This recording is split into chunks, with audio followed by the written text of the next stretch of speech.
देश के 624 जिलों में और भारत के साथ साथ नेपाल और दूसरे देशों में भी हमारे लाखों कार्यकर्ता कार्य करते हैं। राजस्थान और गुजरात में हमारे केंद्रीय प्रभारी डॉक्टर बलवंत जी बहुत सुंदर सेवाएं दे रहे हैं। कार्यकर्ताओं के बीच में, जनसाधारण के बीच में कार्य करते हुए क्या क्या समस्याएं आती हैं और उसको कैसे सुलझाएं, उसके ऊपर अपना वक्तव्य रखेंगे, अपना मार्गदर्शन देंगे भाई बलवंत जी। एक बार जोरदार करतल ध्वनि के साथ डॉक्टर बलवंत जी का अभिनंदन।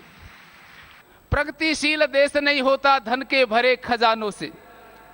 अरे प्रगतिशील देश नहीं होता धन के भरे खजानों से, प्रगतिशील देश नहीं होता मोटर और विमानों से, प्रगतिशील देश होता है प्रगतिशील जवानों से। जिस देश का जवान प्रगतिशील होता है वो देश आगे बढ़ता है। देश की दो बड़ी ताकत, दोनों की कमर टूटी हुई है, किसान और नौजवान। नौजवान की कमर तोड़ दी इस दिल ने। एक परदेसी मेरा दिल ले गया, इस दिल के टुकड़े हजार हुए, कोई इधर गिरा कोई उधर गिरा। नौजवान जो हैं वो पश्चिमी सभ्यता के रंग में आकर के और अपनी कमर तोड़वा बैठे। भाई और बहनों, नौजवान की कमर तोड़ दी इस दिल ने, अरे किसान की कमर तोड़ दी बिजली के बिल ने। आज दोनों का बुरा हाल है। इसलिए परम पूज्य स्वामी जी महाराज ने दोनों को ऊपर उठाने के लिए, दोनों की अवस्था को सुधारने के लिए युवा भारत और किसान पंचायत, इनको प्रमुखता से संगठन को खड़ा करने का संकल्प लिया है। भाई और बहनों, आप यहां आए और पतंजलि योगपीठ पे संकल्प लेकर के जा रहे हैं कि हम अपने देश की तकदीर बदलेंगे, तस्वीर बदलेंगे। हम फिर से अपने देश को विश्व गुरु और भारत को सिरमौर देश बनाएंगे। इस संकल्प के साथ में आप यहां आए हैं, आपको बहुत बहुत बधाई है। आपने मेरे विचारों को सुना, आप सबका पुनः बहुत बहुत आभार, धन्यवाद। अब मैं बहुत ही सम्मान के साथ में और आपकी तालियों की गड़गड़ाहट के साथ में मैं आमंत्रित कर रहा हूं हरियाणा प्रदेश के भारत स्वाभिमान के अध्यक्ष भाई त्रिलोक चंद जी को। भाई त्रिलोक जी, आप यहां पे क्यों आए हैं? आज देश को, आपकी इस मातृभूमि को क्या आवश्यकता आन पड़ी है, मैं इसी पे बात करूंगा। सबसे पहले इस बात का पता होना सबसे अनिवार्य है। ध्यान से सुनिएगा मेरी बात को। जब तक हमें इस बात का पता नहीं होगा कि हमारे घर के सदस्य को बीमारी क्या है, प्रॉब्लम क्या है, जब तक हम ठीक ढंग से इलाज नहीं कर सकते। आपको अगर यह पता लगता है कि आपके माता को सर दर्द है, तो हो सकता है आप ये कह दें कि मां ये टेबलेट ले लेना, और आप या किसी भाई को कह दें कि मां को एक ये टेबलेट ला देना, या मां को कहें कि मां तुलसी वगैरह उबाल के पी लेना। लेकिन अगर आपको यह पता लगे कि मेरी माता को, मेरी जननी को कैंसर है, कैंसर, तो सब कुछ ठहर जाएगा और आप हर कार्य को छोड़ के सबसे पहले यह प्रयास करेंगे कि किस अच्छे से अच्छे डॉक्टर से मां का इलाज कराया जाए। बोलो ये बात ठीक है या नहीं? ठीक है। तो अब आज आपका अपना देश, आज आपकी अपनी मातृभूमि, आज आपका अपना गांव, आज आपका अपना घर, और आज आप कहां हैं? आओ इस ओर चलते हैं। आप कौन हैं? आपको परम पूज्य महाराज श्री ने किस कार्य के लिए बुलाया है? और आपके अपने देश को, आपके अपने गांव को, आपके अपने परिवार को किस कार्य की आवश्यकता है? इस पे चिंतन करना, विचार करना।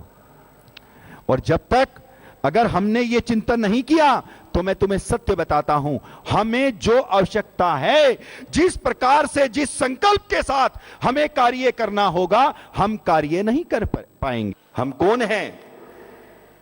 अपने आप को कम आंकने का प्रयास मत करें। यहां पे ये सोचे मत कि 4 दिन 5 दिन हम लोग आए हैं और चले गए। नहीं, आज एक एक शब्द को अपने साथ बांध कर ले जाना। और मैं तो एक बात कहता हूं, या तो 2 साल इस लड़ाई को लड़ लो, और या फिर पूर्णतः अपनी जिंदगी के अंदर बहुत दुख के दिन देखोगे, मैं तुम्हें सत्य बताता हूं। तो अंत में एक निवेदन आपसे कि इस मेडिसिन को अपनाना, जो परम पूज्य महाराज श्री जैसे अपने जीवन को जी रहे हैं, जैसे हर दिन हमें बता रहे हैं, वैसे आप और हम जिएं तो हमें सफलता अवश्य मिलेगी। ओम। आज लाखों योगियों के तप से पुण्य हुई ये भूमि और 5 प्रदेशों से आए हुए युवा भारत के सभी कार्यकर्ता भाई बहन यहां पर उपस्थित हैं। आज मेरे दाहिनी ओर और बाईं ओर इस देश के ऐसे व्यक्तित्व हैं जिन्होंने अपने अपने क्षेत्रों में नए कीर्तिमान स्थापित किए हैं। किसानों के हित की लड़ाई लड़ने वाले योद्धा भी यहां पर बैठे हुए हैं। ज्ञात इतिहास में किसानों के लिए इतना बड़ा संघर्ष शायद ही किसी ने किया हो जितना बड़ा संघर्ष स्वर्गीय टिकैत साहब ने किया, और उन यशस्वी पिता के यशस्वी पुत्र भाई श्री राकेश टिकैत जी यहां पर उन्होंने सुबह आपके बीच में अपने हृदय की वेदना को रखा। और आज भाई युद्धवीर सिंह जी जो एक योद्धा बनकर के किसानों की लड़ाई को बड़ी व्यापकता के साथ लड़ रहे हैं, वो भी आज अपने विचार आपके बीच में रखेंगे। भाई युद्धवीर जी का भी एक बार सबकी ओर से बहुत बहुत अभिनंदन है। और हमारे सभी कविगण यहां पर हैं, उनका परिचय तो भाई गजेंद्र सोलंकी जी, मनवीर जी जो पहले से ही सबके परिचित हैं। आपका जो संकल्प था उसको पूरा करने के लिए ये कवि सम्मेलन का भी आयोजन रखा है और उनको आप बार बार सुनते हैं और जितनी बार सुनते हैं और सुनने की इच्छा होती है। हमारे सभी कवियों से भी वो परिचय करवाएंगे। और भाई सुधीर जैन जी जो हमारे एक वरिष्ठ पत्रकार हैं और एक बहुत ऊंची सोच है राष्ट्र निर्माण की, उनके भी हृदय में एक बहुत वेदना है, पीड़ा है, टीस है। उनका भी एक बार सबके ओर से बहुत बहुत अभिनंदन है भाई सुधीर जी का। एक पत्रकारिता में भी एक प्रामाणिकता और पत्रकारिता में भी राष्ट्र धर्म आज बहुत माल बिकाऊ है साहब।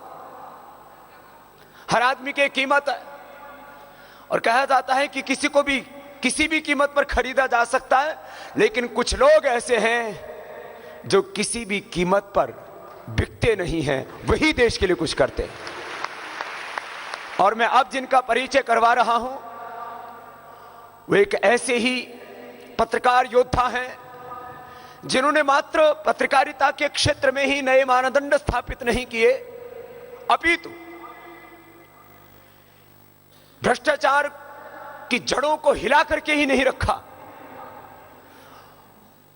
केवल नेताओं की ही जड़ों को नहीं उन्होंने झकझोरा, नेताओं को ही नहीं झकझोरा, माने राजनीति से लेकर के न्यायपालिका के भ्रष्टाचार के ऊपर पहली बार यदि किसी ने बहुत बड़े रूप में प्रहार किया तो वो है हमारे भाई विनीत नारायण जी। एक बार उनका सबकी ओर से बहुत बहुत अभिनंदन है।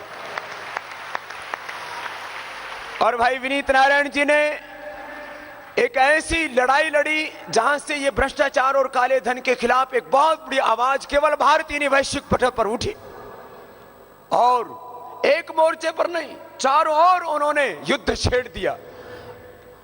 अब एक पत्रकार, और आपको पता है कि एक पत्रकार उसकी हैसियत इतनी बड़ी नहीं होती, संसाधनों की दृष्टि से,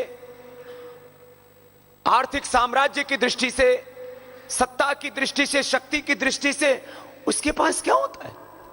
एक तरफ सारी राजनीतिक आसुरी शक्तियां, दूसरी तरफ न्यायपालिका की भी भ्रष्टाचार को जब चुनौती दी तो वो भी आग बबूला हो उठी, और दूसरी तरफ सत्ता और संपत्ति की जो साठगांठ होती है, इसलिए राजनीति और कॉर्पोरेट हाउस जब उनकी कुटिलता और उनका एक बहुत बड़ा कुचक्र और षड्यंत्र, उसके बीच में कोई आदमी कैसे सरवाइव कर सकता है, कोई सोच नहीं सकता। ऐसे विकट संकटों के बीच में, विपरीत परिस्थितियों के बीच में भी जिन्होंने हिम्मत नहीं हारी, लड़ता रहा, देश में लड़ा, विदेश में जाकर के लड़ा, और अंततः आप सब ने सुना है वो जैन डायरी के बारे में, वो हवाला कांड, जिसने इस देश की राजनीति में एक ऐसा भूचाल उठाया था कि ऐसे ऐसे लोग जिनको हम सोचते थे ये तो बहुत ईमानदार होंगे, जो अभी हम काले धन के बारे में बात करते हैं ना, कि जब तक सत्ता से इनका पत्ता साफ नहीं होगा तब तक देश को इंसाफ नहीं मिलेगा, क्योंकि ये बड़े बड़े नाग, ये जहरीले नाग इस कदर वहां पर बैठे हुए हैं कि इनके बारे में आप पता ही नहीं लगा सकते कुछ भी। भाई विनीत नारायण जी ने उनके बारे में सब कुछ झेला है, उसको सहा है, और प्रामाणिकता के साथ में एक बहुत बड़ी जंग लड़ी है। माने हम ये सोचते हैं कि ये तो कभी हो ही नहीं सकते भ्रष्टाचारी, उन्होंने भी लाखों लाखों करोड़ों करोड़ों ऐसे एक अनथक योद्धा जो कभी थका नहीं, कभी रुका नहीं, कभी झुका नहीं, और सैकड़ों करोड़ की दौलत जिनको खरीद नहीं सकी, कभी बिका नहीं, ऐसा योद्धा पत्रकार भाई विनीत नारायण हमारे बीच में है। भाई विनीत जी का एक बार पूरे योगपीठ परिवार की ओर से अभिनंदन हम करते हैं। और देखो, सब चीजें बिकाऊ होती ही नहीं, उनको कोई खरीद ही नहीं सकता किसी भी कीमत पर।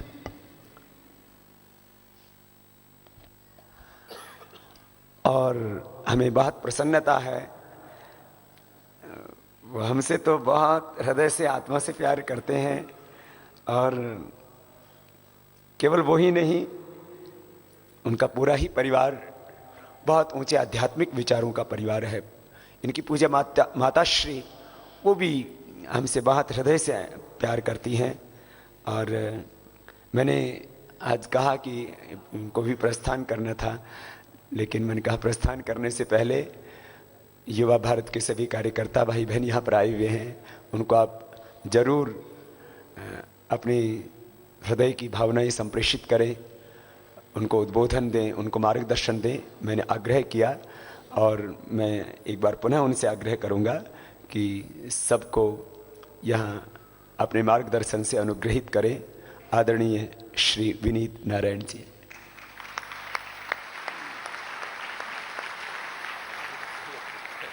आदरणीय स्वामी जी, मंचासीन महानुभाव और युवा भारत के सेनानियों, जैसा स्वामी जी ने निर्देश दिया, 2 पुस्तकें भी हाल में प्रकाशित हुई हैं, भ्रष्टाचार, आतंकवाद और हवाला कारोबार, और अदालत की अवमानना, कानून का दुरुपयोग। बहुत आसानी से बाजार में उपलब्ध नहीं है क्योंकि साधन नहीं है, लेकिन हमारी वेबसाइट पर वो किताबें हैं, बिना खरीदे भी पढ़ी जा सकती हैं, www.vinitnarayan.net पे। तो अगर आपको रुचि हो तो उसमें आपको बहुत सारी कहानी सुनने को मिल जाएगी। चूंकि ये आयोजन एक शिविर है प्रशिक्षण का, और इसलिए प्रसन्नता की बात है कि हम सबको बहुत प्रशिक्षण की जरूरत है, न सिर्फ कार्यकर्ताओं को बल्कि प्रशिक्षण देने वालों को भी।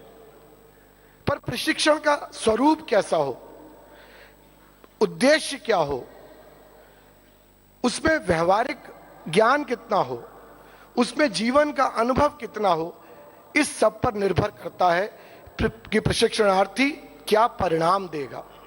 मैं मानकर चलता हूं कि आप सब लोग समर्पित हैं एक विचार के प्रति, अनुशासित हैं, संगठित हैं और लंबी लड़ाई के लिए तैयार हैं। पर यह याद रखिए, भ्रष्टाचार की लड़ाई बहुत आसान लड़ाई नहीं है। संतों से ही अगर आप चर्चा करेंगे तो वो कहेंगे कि ये कलयुग है, और कलयुग में तमोगुण का प्रभाव ज्यादा होता है, जितना छलनी में छानोगे उतनी कीचड़ ज्यादा निकलेगी। जर्मनी की एक कहावत है, when you point one 3 point at you. जब हम किसी पर एक उंगली उठाते हैं तो 3 उंगली हम पर उठ जाती हैं, और वो पूछती हैं कि जो बुराई हम दूसरे में देख रहे हैं क्या ये हमारे परिवेश में तो नहीं है, दूसरी पूछती है क्या हमारे परिवार में तो नहीं है, और तीसरी पूछती है क्या वो हम में तो नहीं है। तो एक उंगली उठाने से पहले इन 3 प्रश्नों के उत्तर अगर ये है कि नहीं, ये बुराई हमारे परिवेश, परिवार और हम में नहीं है, तब हम इस लड़ाई के योद्धा बन सकते हैं।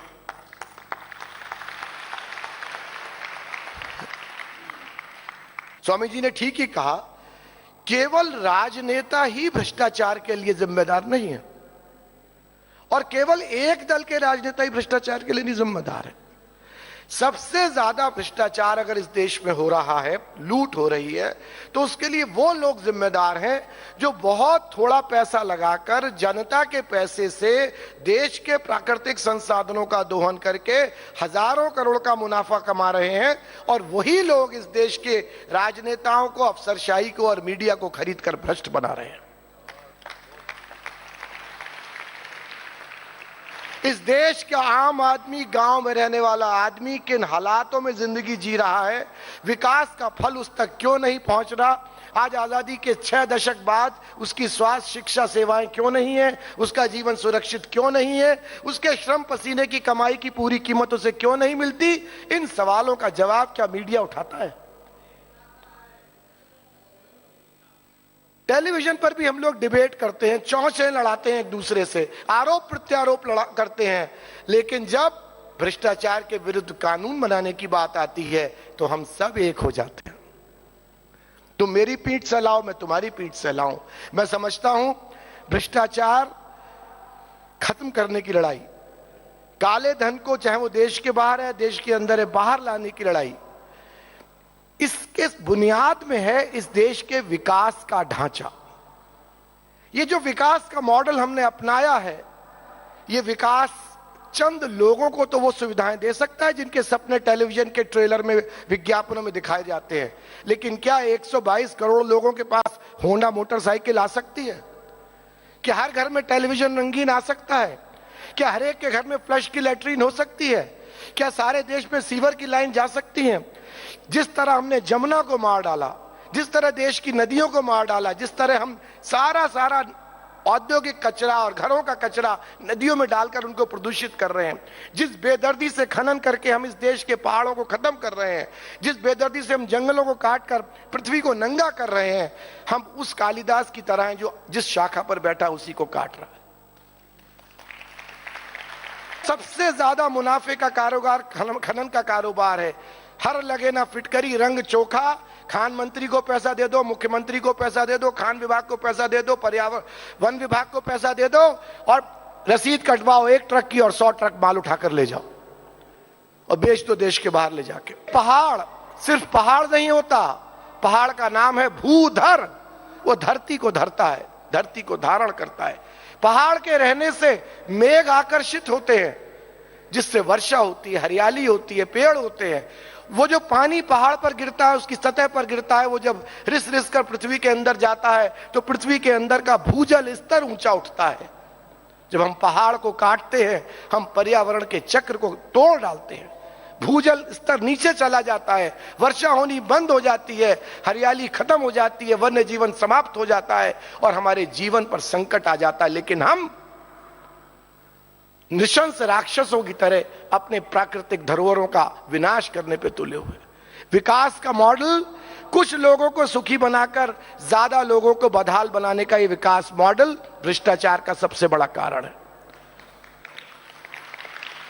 इसी तरह शिक्षा की बात, शिक्षा जो हमें स्वावलंबी बनाए, शिक्षा जो हमें नैतिकता दे, शिक्षा जो हमें अपने परिवेश, पर्यावरण, समाज के प्रति उत्तरदायित्व का भाव पैदा करे, वह शिक्षा ना होकर आज शिक्षा है प्रतियोगिता की, जीत में आगे बढ़ने की, ज्यादा से ज्यादा कमाने की, ज्यादा से ज्यादा भौतिक संपत्ति इकट्ठा करने की, और चाहे देश गड्ढे में जाए, चाहे परिवेश गड्ढे में जाए, मैं सबसे ज्यादा सबसे दौड़ में आगे बढ़ जाऊं।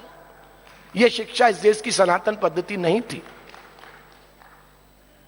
स्वास्थ्य, बड़ी बड़ी दवा कंपनियों को प्रमोट करके उनके मुनाफों को बढ़ाकर लोगों को बीमार करने का पूरा स्वास्थ्य का, ये पूरी एक अंतरराष्ट्रीय साजिश है। मैं तो पहली बार स्वामी जी के मंच पर आया हूं, ना तो इतना ज्ञानी हूं, ना कोई बहुत बड़ा बुद्धिजीवी हूं, एक छोटा सा सिपाही पत्रकारिता का, लेकिन मैं स्वामी जी के कई बार प्रवचन सुने हैं टेलीविजन पर, और मुझे लगता है कि जो सोच है इस देश को बनाने की, उसमें एक ईमानदारी दिखाई देती है। स्वामी जी के अंदर एक इच्छा है कि कुछ शुभ हो, कुछ शुभ हो। और जैसा कि उर्दू में एक शेर है, मैं अकेला ही चला था जानबे मंजिल, मगर लोग जुड़ते गए और कारवां बनता गया। धीरे धीरे वो लोग जिनको लगता है कि नहीं इनका कोई निहित स्वार्थ है, जिनको लगता है कि कोई राजनीतिक महत्वाकांक्षा है, उनको भी समझ में आएगा कि नहीं, स्वामी जी वास्तव में बदलाव चाहते हैं। बहुत से लोग दृष्टा होते हैं, बहुत से लोग फेंस सिटर कहते हैं अंग्रेजी में, जो दीवार पर बैठे रहते हैं, या तो इधर कूद जाएंगे या इधर कूद जाएंगे। और बहुत से लोग सहयोगी होते हैं, और बहुत से लोग शुरू में उपहास करते हैं, फिर विरोध करते हैं और फिर समर्पण करते हैं। ये सामाजिक जीवन की प्रक्रिया है। पर जो ये सोच लेता है कि मुझे अपना लक्ष्य पाना है, उसे कोई बाधा टिका नहीं पाती। जब इस देश के 115 ताकतवर लोगों से मैंने 1991 में भ्रष्टाचार की लड़ाई शुरू करी, हर दल के बड़े नेता और मंत्रियों के विरुद्ध, तो सब मजाक उड़ाते थे कि तुम चंद रुपयों में खरीद लिए जाओगे, तुमको सत्ता में पद दे दिया जाएगा, तुमको मरवा दिया जाएगा। लेकिन जाको राखे साइयां मार सकेगा कोई, बाल न बांका कर सके जो जग बैरी होए। और हम तो भैया वृंदावन वासी हैं, स्वामी जी ज्ञान मार्गी हैं, हम भक्ति मार्गी हैं। ज्ञानी ज्यादा बुद्धिमान होते हैं, भक्ति वाले तो भावुक होते हैं। हमारे बंगाली में कहावत है, श्री चैतन्य महाप्रभु ने कहा है, राखे कृष्णा मारे के, मारे कृष्णा राखे के। अगर कृष्ण रखने वाला है तो कोई बचा मारने वाला नहीं, और अगर कृष्ण ने तय कर लिया है कि हमें मरना है तो कोई बचा नहीं सकता। श्रीमती इंदिरा गांधी इस देश की इतनी ताकतवर प्रधानमंत्री, पूरी दुनिया में उनका जलवा, लेकिन उन्हीं के सुरक्षा कर्मियों ने उनकी हत्या कर दी। कितनी भी हम सुरक्षा कर लें, अगर हमारा समय आया है तो कोई हमें बचा नहीं सकेगा। इसलिए डरना किससे? आदमी 3 चीज से डरता है। आदमी को डर होता है मान जाने का, माल जाने का और जान जाने का। आप घर से निकलते हो, क्या सोचते हो कि साइकिल से टक्कर हो जाएगी, ट्रक आपको आपकी हड्डी पसली तोड़ के चला जाएगा? क्या योजना बना के निकलते हो? लेकिन ट्रक आता है, टक्कर मारता है, हड्डी तोड़ता है, चला जाता है। भैया जब दुख अपनी योजना से नहीं आते तो सुख भी अपनी योजना से नहीं आते। दिन और रात की तरह सुख और दिन आते जाते रहते हैं, ये उनका काम है, मेरा काम है घर से निकलना। तो मान जाने का डर, जान जाने का डर और माल जाने का डर, जो इन 3 डरों से बच गया वो हर लड़ाई जीत सकता है। मैंने लड़ाई लड़ी है, इसलिए उपदेश नहीं दे रहा, अनुभव से बता रहा हूं। लड़ने में बहुत मजा है, तमाशा देखने में नहीं। वंदे मातरम।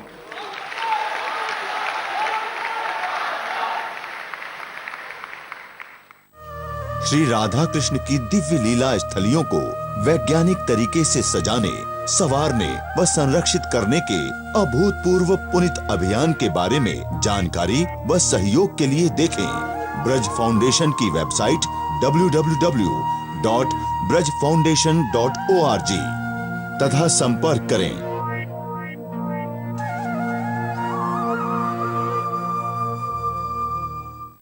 भाई विनीत नारायण जी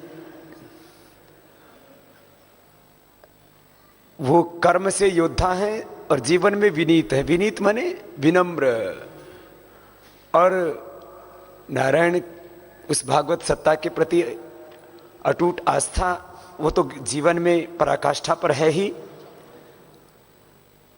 मैंने जब इनकी ये पुस्तक पढ़ी, भ्रष्टाचार, आतंकवाद और हवाला कारोबार, माने काला धन का कारोबार किस कदर पूरे विश्व में फैला है और किस तरह से दुनिया के ताकतवर लोग इसको संचालित करते हैं। और जब इसके पेज 29 के ऊपर मैंने इस जैन हवाला कांड का, अच्छा हमने नाम ही नाम सुना था, कई विषयों में हम खाली सुनते हैं, उसको जानते नहीं है। अब जैन हवाला कांड आप सबने भी सुना है ना? सुना है, सारे हिंदुस्तान ने सुना है। इन लोग, ये जो इसमें शामिल लोग थे ना, उनकी 5 पेजों में लिस्ट है। जब मैं इस लिस्ट को पढ़ा, मैंने 1 बार पढ़ा, 2 बार पढ़ा, मैंने कहा ये कौन कौन है? तो इसमें तो कोई बचा ही नहीं। आप पढ़ लेना। अब इस पुस्तक को रखना भी खतरे से खाली नहीं है, क्योंकि यदि अब मैंने सोचा कि मैं किसको दूं ये, यदि किसी को उपहार में भी दूं तो कहेगा अच्छा ये मेरे लिए उपहार में लेके आया है। अब ये कह रहे थे कि भाई आप इसको नेट पर भी पढ़ सकते हो, तो इस डायरी में ना ये नाम आप पढ़ लेना, आपको पता लग जाएगा जिन लोगों को हम ईमानदार समझ रहे हैं भीतर क्या है। ये नेट का एड्रेस है www, सबके W हो रखे हैं, vinitnarayan.net, ठीक है, VINEETNARAIN,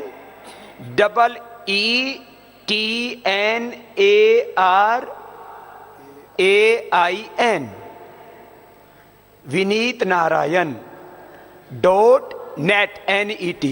नाम है भ्रष्टाचार, आतंकवाद और हवाला कारोबार। आप इससे जब ये खोलेंगे ना आप नेट, इस पर सब मिलेगा, इसमें सारा हवाला है, सारा घोटाला है।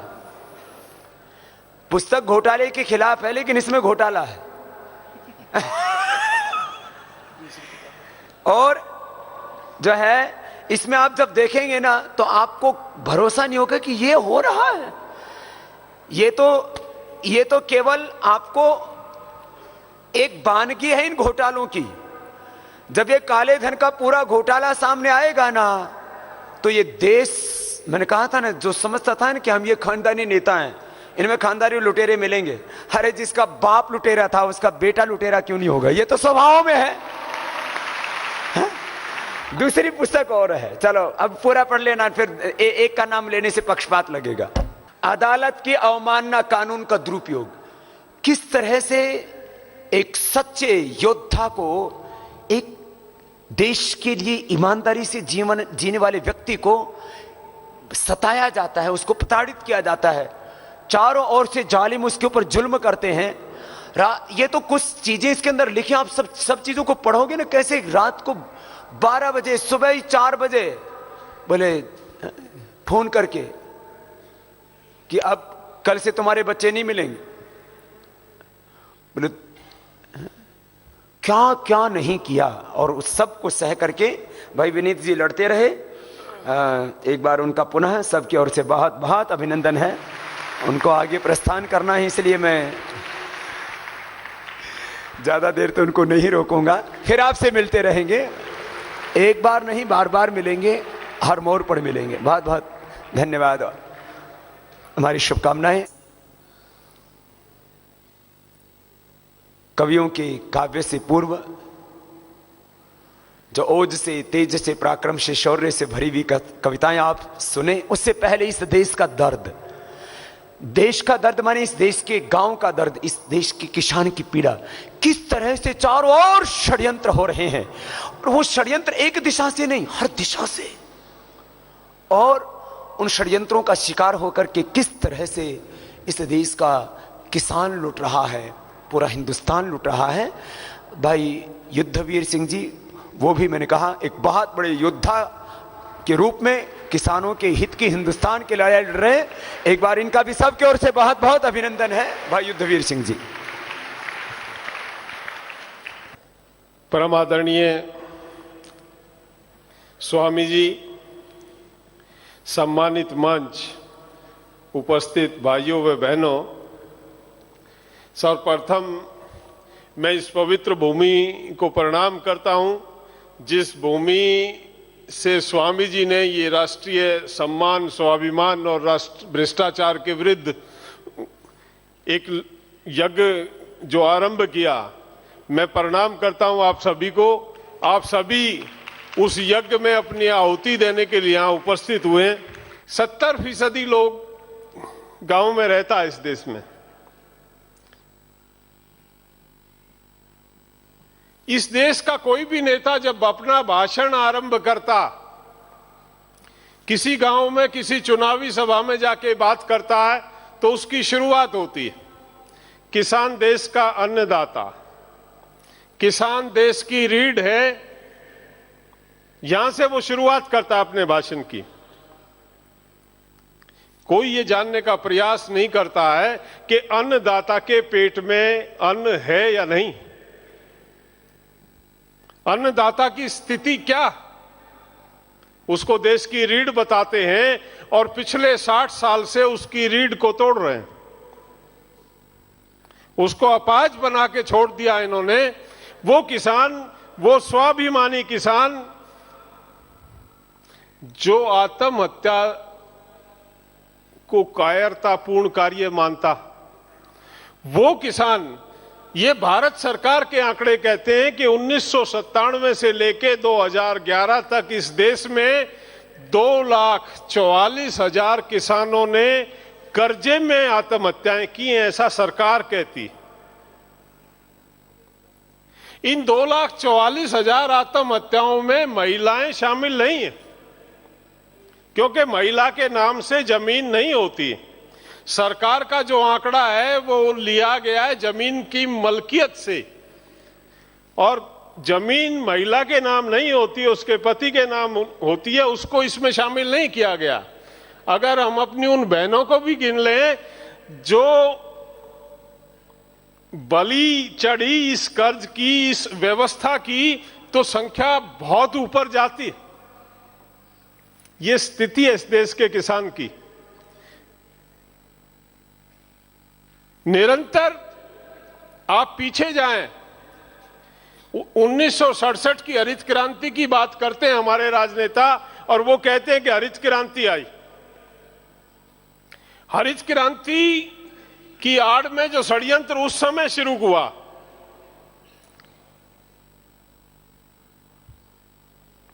जो केमिकल फर्टिलाइजर और पेस्टिसाइड का जो एक गेम शुरू हुआ उस टाइम पे, जो हमको एक राह पे डाला गया, हमारी पुरातन कृषि पद्धति पे जो कुठाराघात उस समय शुरू हुआ,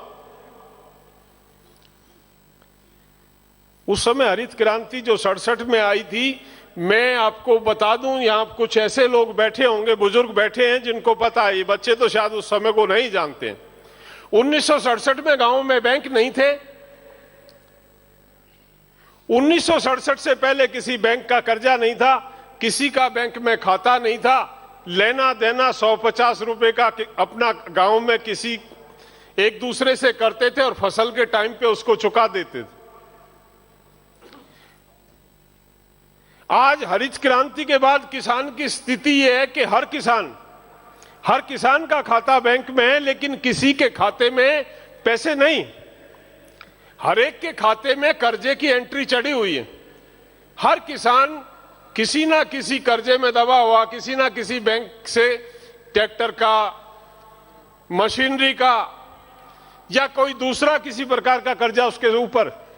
देश का तमाम किसान, उन परिवारों को छोड़ दें जिस परिवार में कोई बच्चा नौकरी करता, उन परिवारों को छोड़ दें जिन परिवार में कोई सदस्य दूसरा कोई काम धंधा करता है, उनको अगर हटा दें बीच में से, जो केवल मात्र खेती पे जिनका जीवन व्यापन है, 100% किसान इस देश का कर्जे में, 100%। ये इस देश के किसान की आज स्थिति। कितनी भयावह स्थिति से इस देश का किसान गुजर रहा, किसी को चिंता नहीं। पिछले 20 बरस में जो भी निर्णय यहां लिए गए इस देश में, वो केवल मात्र एक बात को लेके लिए गए हैं कि विकसित देशों की बहुराष्ट्रीय कंपनियों को किस तरह से इस हिंदुस्तान में स्थापित किया जाए। विश्व व्यापार संगठन के नाम से जो खेल शुरू हुआ, जिसमें पहली दफे खेती को सम्मिलित किया गया, हिंदुस्तान के नीति निर्धारकों को यह नहीं पता कि हिंदुस्तान के किसान के लिए खेती व्यवसाय नहीं, एग्रीकल्चर हिंदुस्तान की कल्चर है, हिंदुस्तान की संस्कृति है, हिंदुस्तान के व्यक्ति की जीवन पद्धति है, उसके लिए वो व्यापार नहीं। लेकिन हमारे नीति निर्धारकों ने इसको व्यापार में डाला, WTO में इसको डलवाया, और इस तरह की नीतियां बननी शुरू हुई कि किसान पे एक शिकंजा कसना शुरू हुआ और उस शिकंजे का नतीजा है कि हमने 2.5 लाख अपने किसान भाइयों को, अगर सरकार के आंकड़े को मान ले तो 2.5 लाख आदमी अपने भाइयों को हमने उन नीतियों के शिकंजे में कसने की वजह से खो दिया।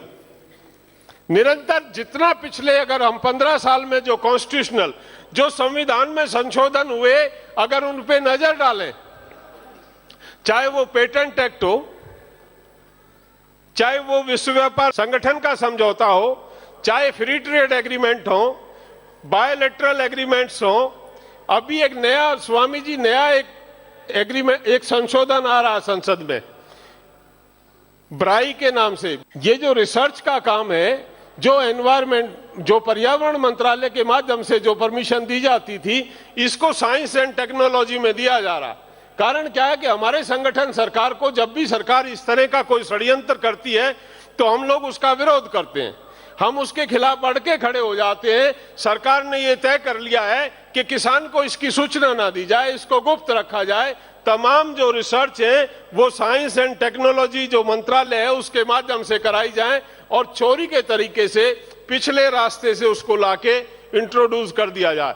तमाम कॉन्स्पिरेसी जो चल रही है कि किस तरह से विदेशी कंपनियां एग्रीकल्चर में, सेक्टर में आके अपना वर्चस्व कायम कर लें, अपना आधिपत्य स्थापित कर लें, ये कॉन्स्पिरेसी हमारे साथ चल रही है। और सबसे बड़ा जो षड्यंत्र है उसमें, जो सीड बिल जो संसद में, जो इस सत्र में जिसकी आने की उम्मीद थी और शायद अगले सत्र में सरकार उसको लेके आ रही है, उस सीड बिल में प्रावधान किया है कि हिंदुस्तान का कोई भी किसान अपने बीज को दूसरे किसानों के साथ अदला बदली नहीं कर पाएगा। आज हिंदुस्तान में 80% किसान अपना जो खेती में जो बीज इस्तेमाल करते हैं वो एक दूसरे से लेन देन करके, अदल बदल के करते हैं। केवल मात्र 20% बीज कृषि विश्वविद्यालय और कंपनियों के माध्यम से खरीदा जाता है। नया जो बिल आ रहा है, अगर वो बिल पास हो जाता है तो किसी भी किसान को यह अधिकार नहीं होगा कि वो अपने पड़ोस में, अपने गांव में, अपने पास किसी अपने किसान भाई के साथ अपने बीज की अदला बदली कर सके। एक सीड पुलिस बनाई जाएगी, उसके बाद उस सीड पुलिस को यह अधिकार दिया जाएगा कि वो जिस किसान के खेत में जाए, चाहे जब छापा मार सकती है। किसान को रीढ़ की हड्डी कहा जाता है, गांव इस देश की धुरी है, और अगर गांव और किसान कमजोर होता है तो ये देश बचने वाला नहीं। हम जिस सम्मान और स्वाभिमान की बात करते हैं वो तभी कायम रह सकता है जब इस देश का किसान, इस देश का गांव मजबूत हो। अगर इस देश का गांव और किसान कमजोर होता है तो इस देश का अस्तित्व बचने वाला नहीं है। इस लड़ाई में आप लोगों का सहयोग लेने के लिए, आप सभी यहाँ अलग अलग प्रांत से, अलग अलग जिलों से आए हैं, आप सभी जुड़े हुए हैं और आप इस राष्ट्र निर्माण के यज्ञ में अपनी आहुति देने के लिए आए हैं। आपसे बढ़िया इस काम को करने में कोई सक्षम नहीं है। ये मौका इस प्रशिक्षण शिविर में मुझे मिला आपसे बातचीत करने का। अपनी अपील मैं आपसे कर रहा हूं कि अगर इस बात को लेके हम अपने उस किसान के, बोले वाले किसान के पास जाएं जो समस्या को नहीं जानता। विनीत नारायण जी कह रहे थे, बीमार हम, पीड़ा हमको है, परेशानी हमको है।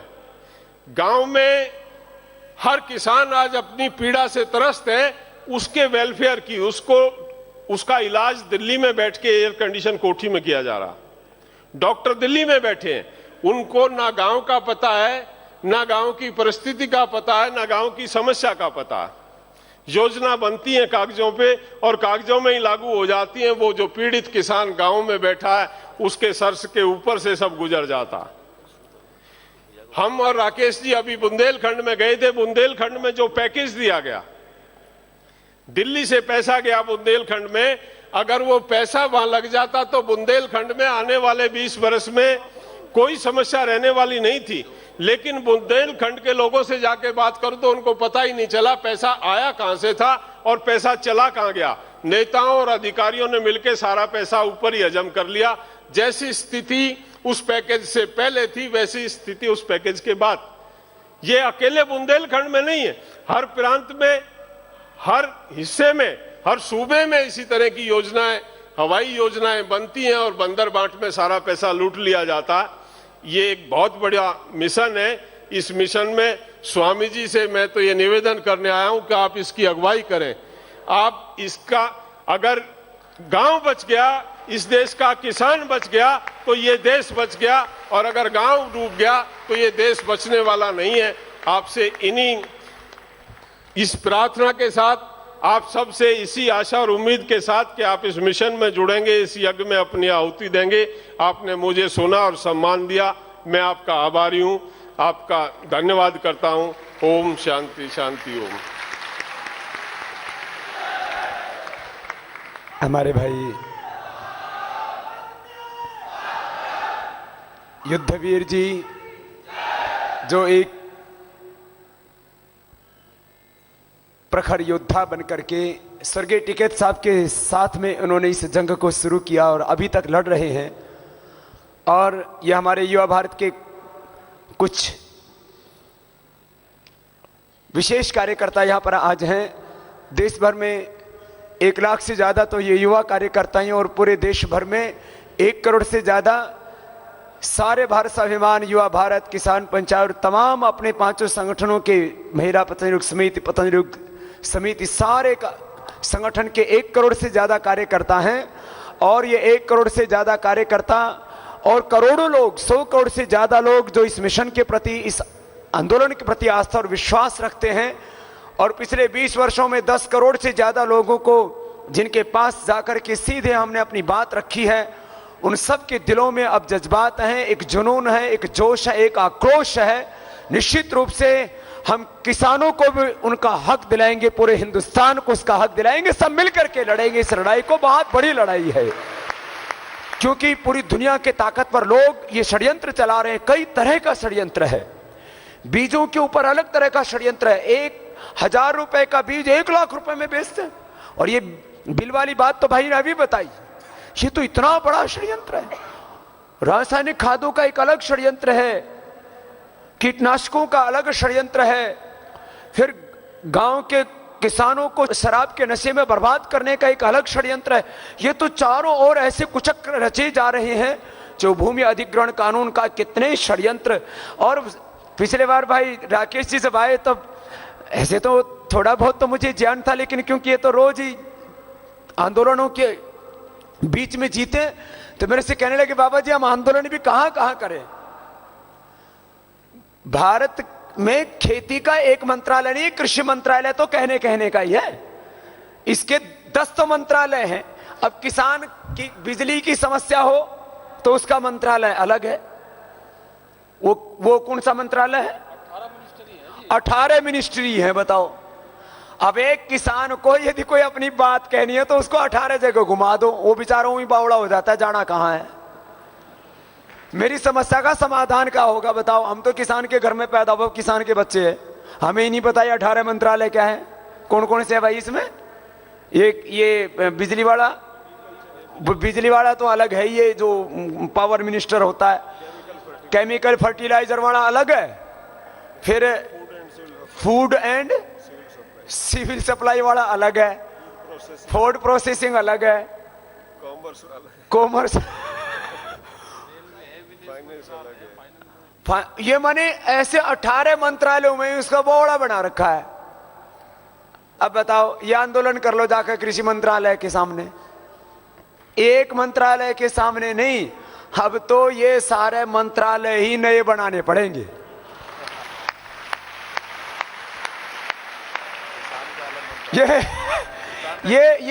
ये इस परिवर्तन में बताओ, ये मतलब ये तो बड़ी विचित्र बात है। चलो भाई, अब शिक्षा है तो शिक्षा का एक मंत्रालय है ना, उसको बोलते हैं मानव संसाधन मंत्रालय, उसके अधीन सारे शिक्षा का काम है।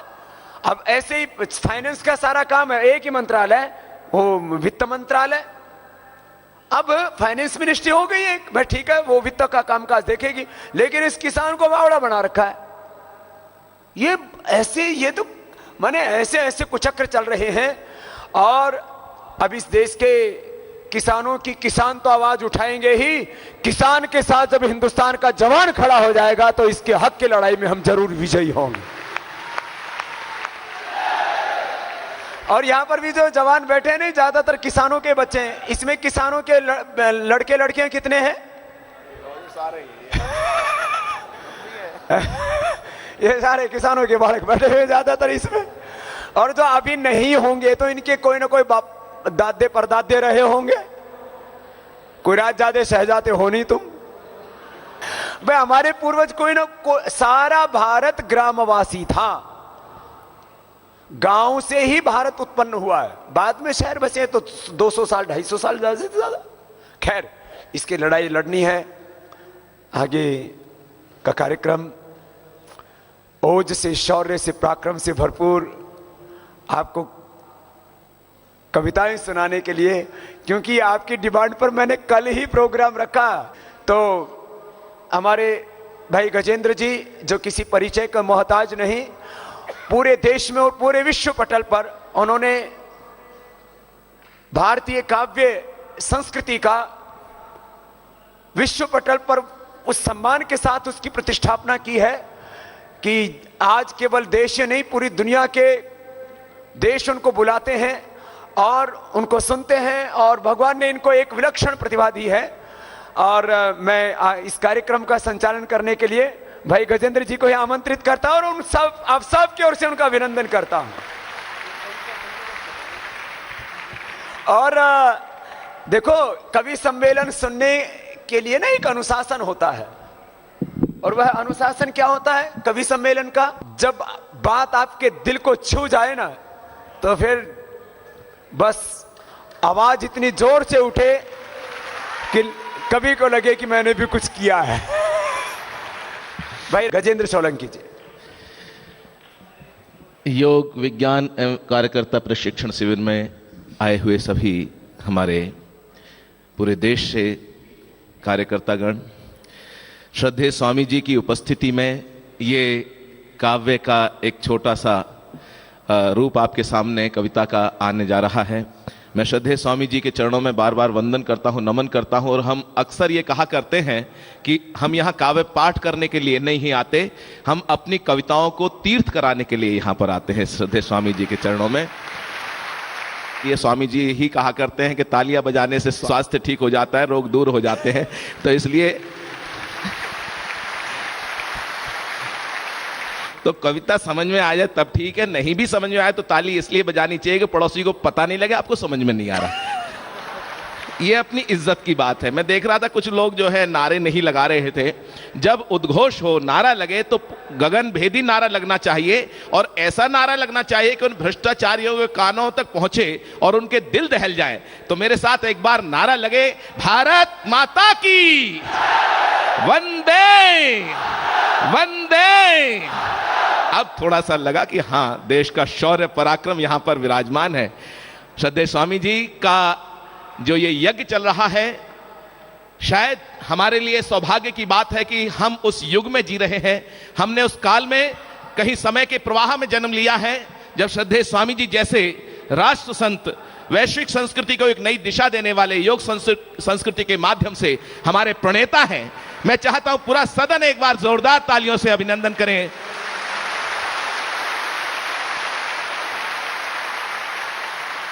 मेरे अनुज छोटे भाई मथुरा से, जो कृष्ण की जन्मभूमि है और वो कृष्ण के वंशज भी कहते हैं मनवीर मधुर हमारे बीच में हैं। मैं चाहता हूं उनका भी स्वागत अभिनंदन होना चाहिए। हम इस काव्य संध्या को शुरू करते हैं, काव्य यज्ञ को शुरू करते हैं। और देखिए, भ्रष्टाचार की बात चलती है भी, हमारे विनीत नारायण जी बहुत अच्छा उद्बोधन देकर गए हैं। और मैं एक बात कहना चाहता हूं, और स्वामी जी भी इस बात को अक्सर कहा करते हैं कि व्यवस्था बदलना बहुत आवश्यक है। भ्रष्टाचार के खिलाफ बहुत से कानून हैं, एक कानून और बन जाएगा, लेकिन जब तक अच्छे लोग व्यवस्था में नहीं बैठेंगे तब तक बड़ा मुश्किल है।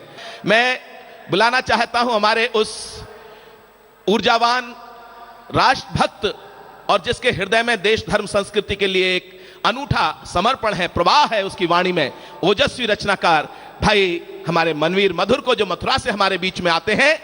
और उनके लिए कुछ पंक्तियां कहना चाहता हूं कि जन्म से शोला हूं मैं शबनम नहीं, जन्म से शोला हूं मैं शबनम नहीं, इसीलिए तासीर मेरी नम नहीं, ये चमन संवर जाए मेरी कोशिश है, भले ही मैं बिखर जाऊं कोई गम नहीं। और कहना चाहता हूं कि किसी को गीत देता हूं, किसी को साज देता हूं, किसी को गीत देता हूं, किसी को साज देता हूं, बहुत खुश हो गया जिससे उसे सब राज देता हूं, और नहीं रहता कभी जब पास मेरे कुछ लुटाने को, तेरी सोई हुई आवाज को आवाज देता हूं। पूरा सदन हाथ उठा के ताली बजा के बुलाए भाई मनवीर मधुर।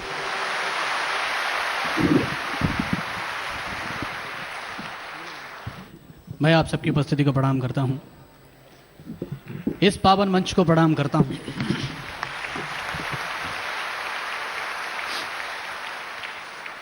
ये बजाते रहिएगा ताकि मुझे भी समझ में आए कि आप सुन रहे हैं। आपका समर्थन ये बताएगा कि अब मैं अपने मूड में आता हूं।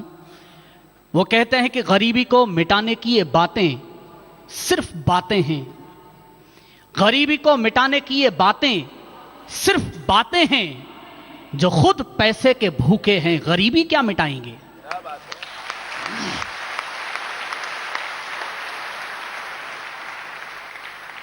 और अगला शेर सुनना, दोनों हाथ उठाकर बताना कि आप ये जानते हैं गरीबी को मिटाने की ये बातें सिर्फ बातें हैं, जो खुद पैसे के भूखे हैं गरीबी क्या मिटाएंगे।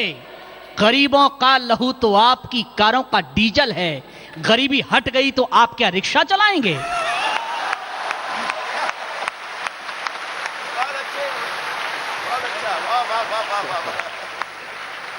गरीबों का लहू तो आपकी कारों का डीजल है, गरीबी हट गई तो आप क्या रिक्शा चलाएंगे। और किसानों की बातें करें हम, युवाओं की बातें करें, लेकिन जमुना प्रसाद उपाध्याय इन लोगों के लिए कहते हैं कि नदी के घाट पर भी अगर सियासी लोग बस जाएं तो प्यासे होठ एक एक बूंद पानी को तरस जाएं। नदी के घाट पर भी अगर सियासी लोग बस जाएं तो प्यासे होठ एक एक बूंद पानी को तरस जाएं। गनीमत है कि मौसम पर हुकूमत चल नहीं सकती, नहीं तो सारे बादल इनके खेतों में बरस जाएं।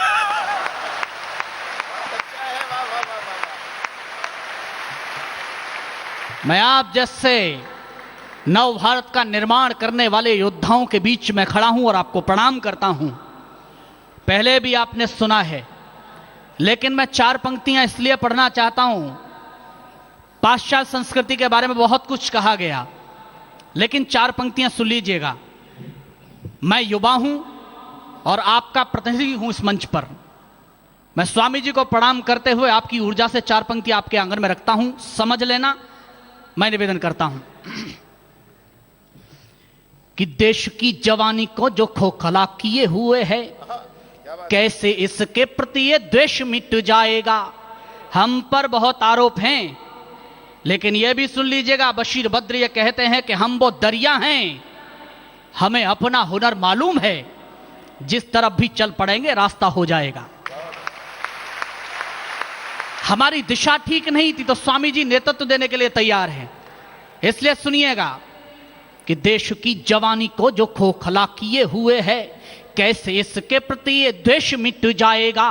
फैशन की दौड़ में जो यूं ही दौड़ते रहे तो अपना ही भारतीय वेश मिट जाएगा। अंकुश लगा नहीं विदेशी सभ्यता पे, यदि जो भी कुछ शेष वो विशेष मिट जाएगा। इस बार दोनों हाथ उठ जाएं और मुझे संबल दें कि आप मेरे साथ में हैं बिल्कुल, कि अंकुश लगा नहीं विदेशी सभ्यता पे, यदि जो भी कुछ शेष वो विशेष मिट जाएगा। हम ही युवा हैं इस देश का भविष्य, यदि हम ही मिटे तो सारा देश मिट जाएगा।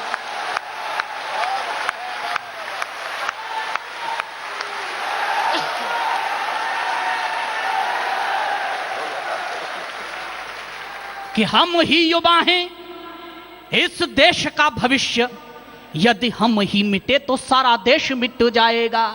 ये तो इतिहास गवाह है। नौजवान पीढ़ी जब जब अंगड़ाइयां लेती है तो कुछ लोग हैं जो पानी छिड़कने के लिए तैयार रहते हैं। 4 वर्षों के अथक परिश्रम से लोगों में जागृति आई भ्रष्टाचार के खिलाफ, काले धन के खिलाफ, तो एक नया झुंझुना पकड़ा दिया देश को भ्रमित करने के लिए कि उनको मौका मिल जाए वो अपना पैसा कहीं बाहर ट्रांसफर कर पाए, और वो अपने षड्यंत्र में सफल भी हुए। लेकिन मैं 4 पंक्तियां पढ़ना चाहता हूं, सुनिएगा कि नौजवान जुनून को न बेड़ियों में बांधते तो देश का कभी भी स्वाभिमान सोता ही नहीं। नौजवान जुनून को न बेड़ियों में बांधते तो देश का कभी भी स्वाभिमान सोता ही नहीं। ईंट का जवाब पत्थरों से देना सीख जाते, बगिया में कोई विष बीज बोता ही नहीं। ईंट का जवाब पत्थरों से देना सीख जाते, बगिया में कोई विष बीज बोता ही नहीं। यदि बख्श चीर सूर्य निकला ना होता फिर अंधकार अपना वजूद खोता ही नहीं। इस बार दोनों हाथ तालियों की शक्ल में उठ जाएं कि यदि बख्श चीर सूर्य निकला ना होता फिर अंधकार अपना वजूद खोता ही नहीं। हमने बगावत के स्वर न उठाए होते देश अपना कभी स्वतंत्र होता ही नहीं।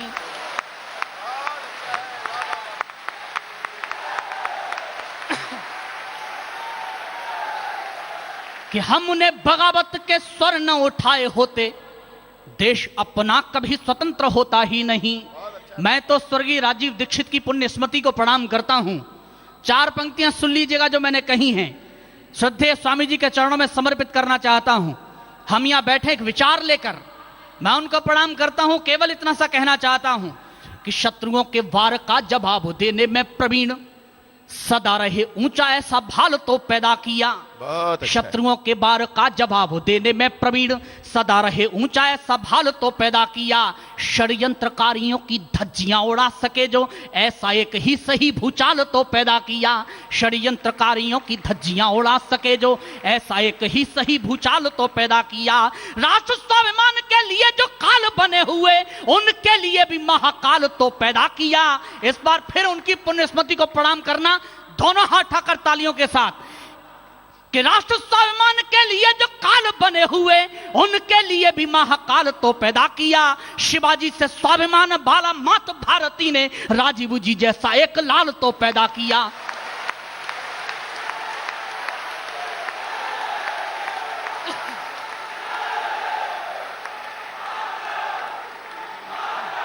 संक्रांति के शिवाजी से स्वाभिमान वाला मात भारती ने राजीव जी जैसा एक लाल तो पैदा किया।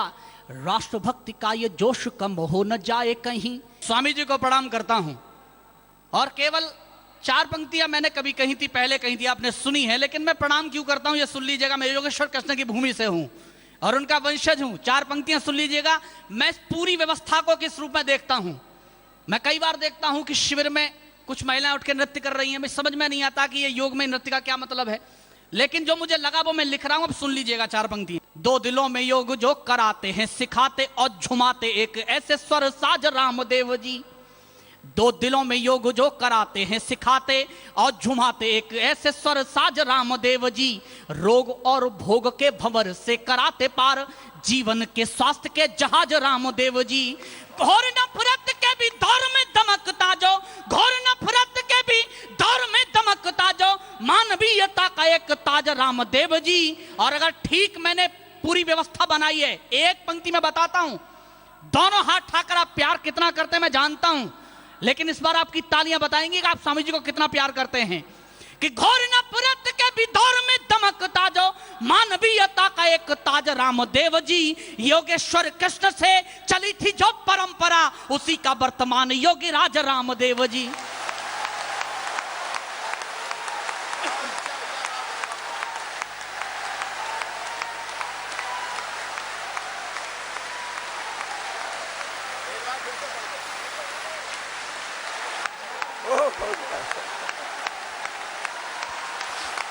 हो गया।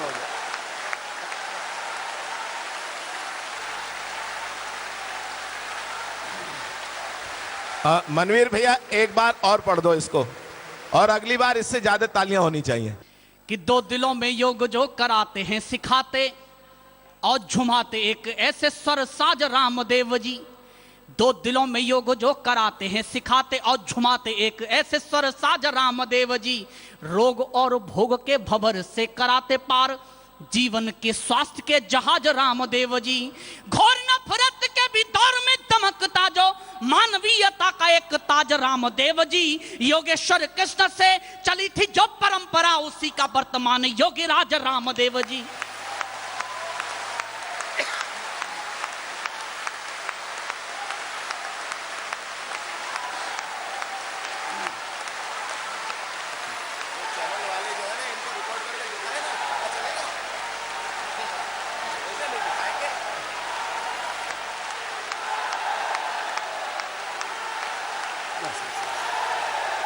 और मैं आपको प्रणाम करता हूं और मैं स्वामी जी आपको आश्वस्त करना चाहता हूं, जो लोग आपके लिए मेरी एक लाइन कहने पर इतनी देर तक ताली बजा सकते हैं वो युद्ध में पीछे नहीं हटेंगे कभी भी, क्योंकि वक्त पर भीड़ खड़ी करना अलग बात है और योद्धा होना बिल्कुल अलग बात है। एक छोटा सा गीत मैं यहां पढ़ना चाहता हूं। आजादी के इन 62-63 वर्षों के अंतराल में राजनीतिक भाषा इतनी अभद्र हो गई कि हम शहीदों के बारे में अभद्र भाषा बोलना शुरू हो गए। इस मंच से पढ़ रहा हूं और पहली बार पढ़ रहा हूं, इसलिए आपका समर्थन मांगता हूं। मैं निवेदन करता हूं, मैंने सोचा आखिर उन शहीदों ने जो देश पर मिट गए, उन क्रांतिकारियों ने क्या सोचा होगा कि हम कैसा देश बनाने वाले हैं, और हम कहां आ गए कि एक संत को इस मैदान में उतरना पड़ा। पहले 4 पंक्तियां सुन लीजिएगा। पहले मैं इस मंच से पढ़ चुका हूं कि हमला क्यों हुआ था 4 जून को। केवल एक छंद पढ़ता हूं, उसके बाद उस गीत से निवेदन करता हूं कि अंधकार कितना गहरा है, अब तो बोली पर पहरा है।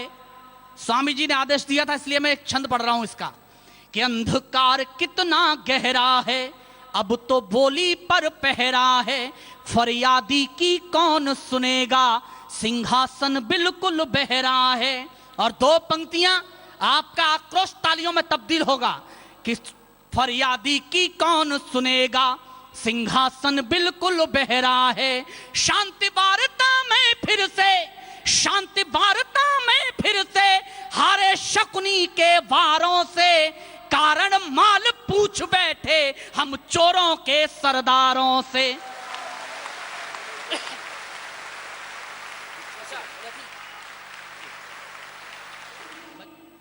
कि कारण माल पूछ बैठे हम चोरों के सरदारों से, अंधकार कितना गहरा है कि मौन व्रत धारे कहीं बोल नहीं सके, किंतु बेबस की अखियों का नीर भिड़ जाता है। मौन व्रत धारे कहीं बोल नहीं सके, किंतु बेबस की अखियों का नीर भिड़ जाता है। किसी अबला की अस्मिता लगी हुई हो दाम, राह चलता भी राहगीर भिड़ जाता है। किसी अबला की अस्मिता लगी हुई हो दाम, राह चलता भी राहगीर भिड़ जाता है। कोई व्यक्ति कभी किसी से यूं भिड़ता नहीं है, बोली और भाषाओं का तीर भिड़ जाता है। एक पंक्ति में जवाब ठीक हो तो हाथ उठाकर बताना कि कोई व्यक्ति कभी किसी से यूं भिड़ता नहीं है, बोली और भाषाओं का तीर भिड़ जाता है। जब जनता का हक खा के भरता हो पेट, तब एक शाह से फकीर भिड़ जाता है।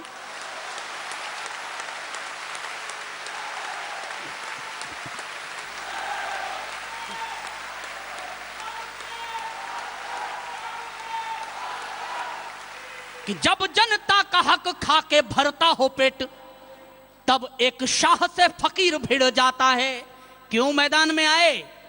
एक फूल को भी हक है वो करे बगावत खारों से, एक फूल को भी हक है वो करे बगावत खारों से, कारण माल पूछ बैठे हम चोरों के सरदारों से। अंधकार कितना गहरा है। और अंतिम मैं बैठ रहा हूं, केवल एक शेर आपके लिए पढ़ रहा हूं।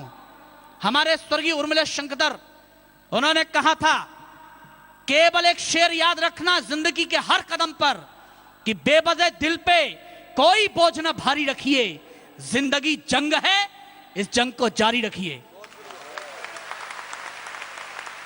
मनवीर जब एक एक शब्द यहाँ बोलता है तो सबके मन में, हृदय में, प्राणों में, आत्मा में उतर जाता है। और ये जब दिल की बात जब कहता है तो जब एकदम छाती पर हाथ मार के और जब हाथ ऊपर फहराता है तो ताली तो बजती ही बजती है। शायद जिसके जिंदगी में जरा सा भी कहीं स्वाभिमान ना हो, कहीं आत्मसम्मान ना हो, उसके भीतर भी ओज, तेज, शौर्य और स्वाभिमान भर जाता है। एक बार भाई मनवीर का फिर से बहुत बहुत अभिनंदन है। इस छोटी सी उम्र में बहुत बड़ा यश पाया है और इस राष्ट्र के जितने भी ज्वलंत प्रश्न हैं उसके ऊपर अपनी वेदना को, अपने भावों को बहुत ही प्रामाणिकता के साथ में इन्होंने स्वर दिए हैं और ओज के कवियों में एक बहुत ऊंची प्रतिष्ठा पाई है और इस अपने पूरे अनुष्ठान के प्रति एक उनका बहुत अनन्य भाव है। और अब अगले कवि के रूप में भाई गजेंद्र सोलंकी जी। जहां हिंदी बोली पढ़ी सुनी जाती है, जहां हिंदी कवि सम्मेलन होते हैं, ऐसा कोई देश नहीं है जो सरहदों के पार है। भाई गजेंद्र सोलंकी जी, और जिनको सुनना मुझे पर्सनल व्यक्तिगत रूप से बहुत अच्छा लगता है, जो कवियों के कवि हैं, जिनका काव्य पाठ, जिनके छंद सुनने के लिए हम भी बैठे रहते हैं, तो आप तो सुनने के लिए तैयार हैं, लेकिन उनकी भाषा समझ लीजिए। दिनकर ने कहीं लिखा था, रामधारी सिंह दिनकर जी ने, उन्होंने कहा क्षमा शोभती उस भुजंग को जिसके पास गरल हो, क्षमा शोभती उस भुजंग को जिसके पास गरल हो, उसको क्या जो दंतहीन विषरहित विनीत सरल हो। युग की सुप्त शिराओं में कविता शोरित भरती है, वह समाज मर जाता है जिसकी कविता डरती है। आइए निडर अभिव्यक्ति के लिए बड़े भाई गजेंद्र सोलंकी जी को जोरदार ताली दें। और भाई गजेंद्र सोलंकी जी ने अपने पतंजलि विश्वविद्यालय का कुलगीत भी भाई गजेंद्र सोलंकी जी ने ही लिखा है, उसके लिए भी उनका बहुत बहुत अभिनंदन है। श्रद्धेय स्वामी जी के चरणों में पुनः नमन करता हूं। एक छंद श्रद्धेय स्वामी जी को समर्पित करता हूं कि भाषा धर्म संस्कृति क्रांति की त्रिवेणी बही, भाषा धर्म संस्कृति क्रांति की त्रिवेणी बही, तेजस्वी वाणी की दिव्य धार को प्रणाम है। और मन की गुलामी दूर करने का ये प्रयास लेखनी की ऐसी तलवार को प्रणाम है। तो भ्रष्टाचार के विरुद्ध युद्ध के प्रणेता बने, भ्रष्टाचार के विरुद्ध युद्ध के प्रणेता बने, राष्ट्र चेतना के पारावार को प्रणाम है। और देशद्रोही ताकतों को आईना दिखाने वाले पूज्य स्वामी जी की ललकार को प्रणाम है जी, पूज्य स्वामी जी की ललकार को प्रणाम है।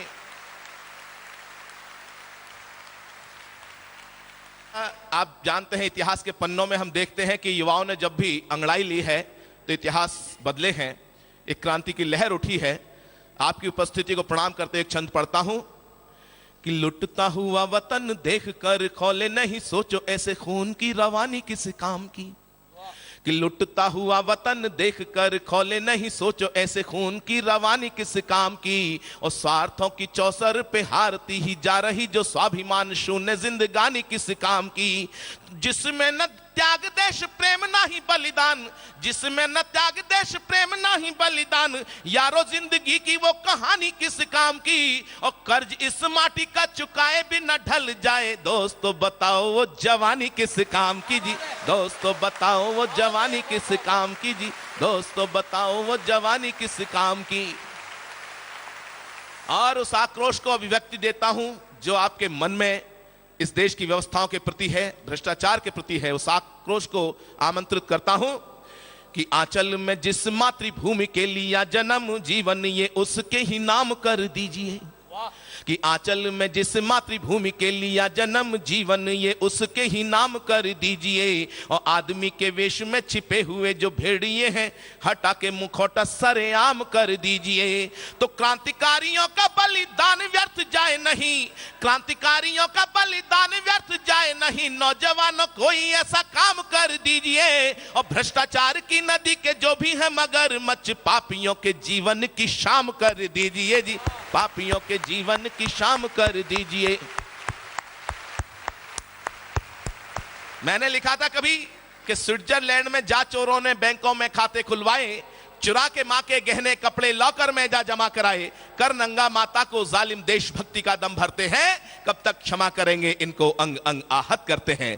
तो इनको जो भी देश के भ्रष्टाचारी, लिस्ट तो बनी चुकी है, विनीत नारायण जी ने भी दे रखी है लिस्ट। अब तो बस ये है कि इंप्लीमेंटेशन कब होगा ये आपके ऊपर है, इस देश की जनता के ऊपर है, और जो देशभक्त लोग हैं उनके ऊपर है, जिनके दिल में हिंदुस्तान धड़कता है। और लीजिएगा 2-3 छंद और आपके सामने रखता हूं। 23 साल के उस नौजवान को याद करता हूं, अक्सर मैं मंचों से पढ़ता हूं क्योंकि वो मुझे प्रेरणा देते हैं। जब भी तरुणाई की बात आती है तो 2-3 ऐसे नौजवानों को याद करने से मन में एक हिलोर पैदा होती है, जिनका नाम भगत सिंह होता है। 23 साल की उम्र में 42 दिन की भूख हड़ताल, और ब्रिटिश सरकार कहीं हिल गई थी, पूरे देश में क्रांति की लहर दौड़ चुकी थी। वो बात अलग है कि उस क्रांति की लहर को, क्रांति की फसल को कुछ और लोग लेके काट के ले उड़े। तब मैं कहना चाहता हूं कि मातृभूमि को दिलाने मुक्ति जो कमाया नाम बलिदानी शौर्य की सच्चाई को नमन है। कि मातृभूमि को दिलाने मुक्ति जो कमाया नाम बलिदानी शौर्य की सच्चाई को नमन है। और जिसने अमर क्रांति ज्वाल को जन्म दिया ऐसी पुण्य कोख वाली माई को नमन है। कि जिसने अमर क्रांति ज्वाल को जन्म दिया ऐसी पुण्य कोख वाली माई को नमन है। तो इनकलाब जिंदाबाद माल घोष को नमन, आजादी के युद्ध के कन्हाई को नमन है। और वरमाल की बजाय फांसी को गले में डाला भगत की क्रांति तरुणाई को नमन है जी, भगत की क्रांति तरुणाई को नमन है।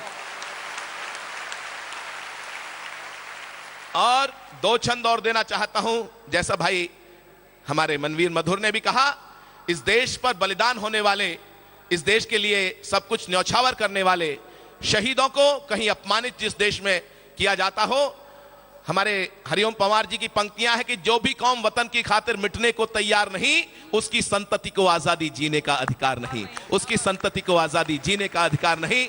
तब कुछ पंक्तियां देना चाहता हूं और अमर बलिदानियों को याद करते हुए कि जिनके लहू से लाल क्रांति वाला इतिहास जलियांवाला बाग के शिकारों को नमन है। और शांति अहिंसा के हथियारों को नमन और क्रांति के गगन के सितारों को नमन है। तो आजादी की डोली के कहारों को नमन और लाला जी के सीने के प्रहारों को नमन है। और तुम मुझे खून दो मैं तुम्हें आजादी दूंगा, दिल्ली चलो वाली ललकारों को नमन है जी, दिल्ली चलो वाली ललकारों को नमन है। भारत माता की वंदे।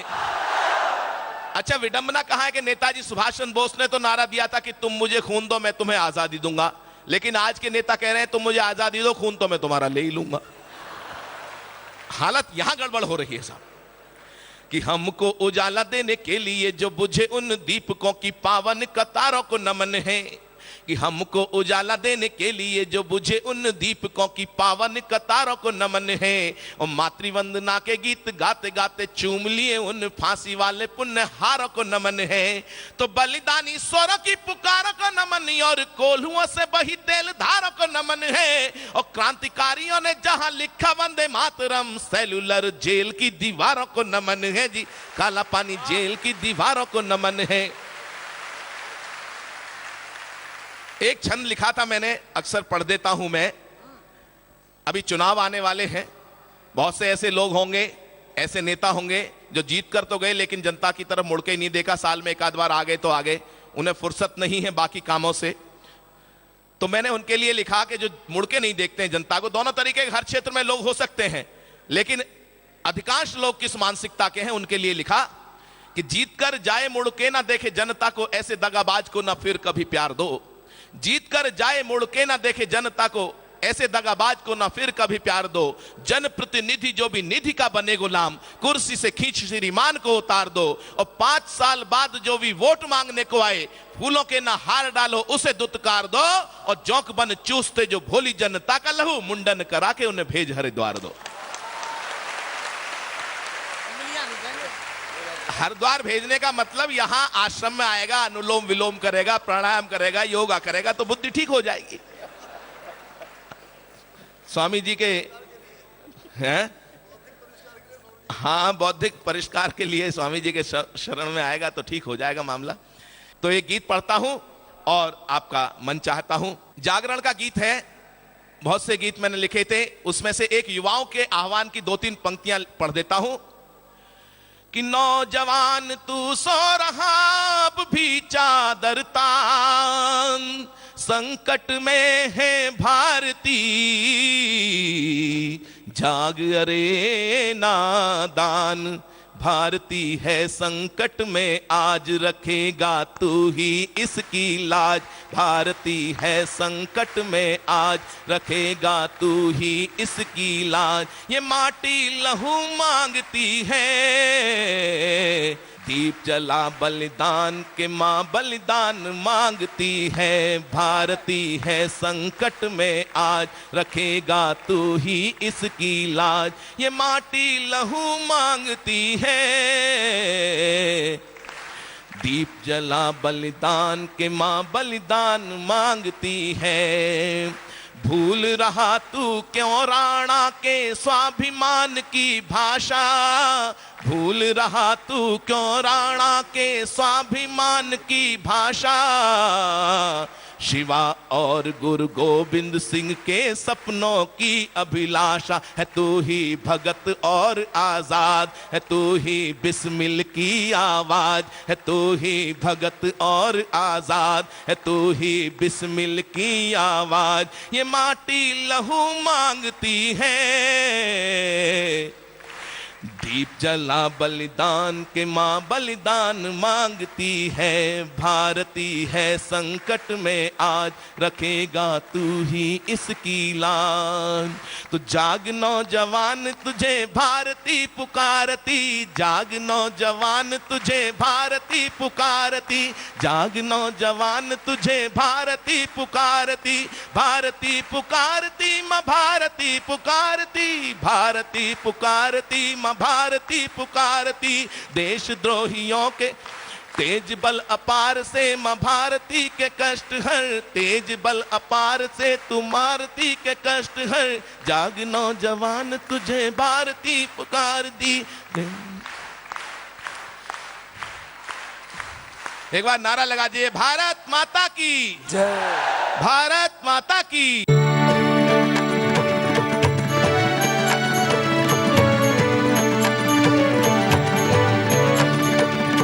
आस्था जीवन का आधार। जगह नहीं तो खो जाएगी भारत की पहचान। गौ गंगा गायत्री गीता वेदों का वरदान। बचा लो अपना हिंदुस्तान, बचा लो अपना हिंदुस्तान, बचा लो अपना हिंदुस्तान। भगत सिंह सुखदेव राजगुरु शेखर का अरमान। बचा लो अपना हिंदुस्तान, बचा लो अपना हिंदुस्तान, बचा लो अपना हिंदुस्तान, बचा लो अपना हिंदुस्तान, बचा लो अपना हिंदुस्तान। सागरों के पार वाली संस्कृति मन बसी तन तो स्वदेशी मन पश्चिम का दास है। सागरों के पार वाली संस्कृति मन बसी तन तो स्वदेशी मन पश्चिम का दास है। गांव और शहरों की दूरियां हुई जो कमपन घट भी यतीम अंगना उदास है। भारत को भूल रहे भावी युवा कर्णधार, भारती के सालता ये संत्रास है। मूल्य संस्कृति वाले नग्नता की भेंट चढ़े वैलेंटाइन डे, प्रसन्न दुखी मधुमास है। पश्चिम की आंधी में खो ना जाए निज पहचान। बचा लो अपना हिंदुस्तान, बचा लो अपना हिंदुस्तान, बचा लो अपना हिंदुस्तान। और सूखा और बाढ़ बन आते हैं अकाल, हर साल जान माल एक सवाल बन जाता है। सूखा और बाढ़ बन आते हैं अकाल, हर साल जान माल एक सवाल बन जाता है। जनता कंगाल बन होती बदहाल, प्रतिनिधियों का घर माला माल बन जाता है। ठोकते हैं ताल अधिकारी भी कमाल, ठोकते हैं ताल अधिकारी भी कमाल। नित बुनते हैं जाल जो बवाल बन जाता है। क्या कहें हवाल जनता की भूख हड़ताल, संसद का हाल ससुराल बन जाता है। तो भूख गरीबी से पीड़ित क्यों है मजदूर किसान। बचा लो अपना हिंदुस्तान, बचा लो अपना हिंदुस्तान, बचा लो अपना हिंदुस्तान।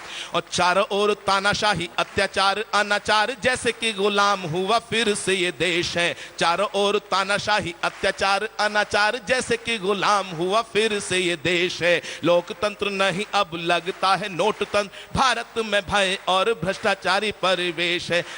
भारत में भय और भ्रष्टाचारी परिवेश है। भूख और गरीबी महंगाई का है जोर, यहां बढ़ता ही जाता जनतंत्र का आवेश।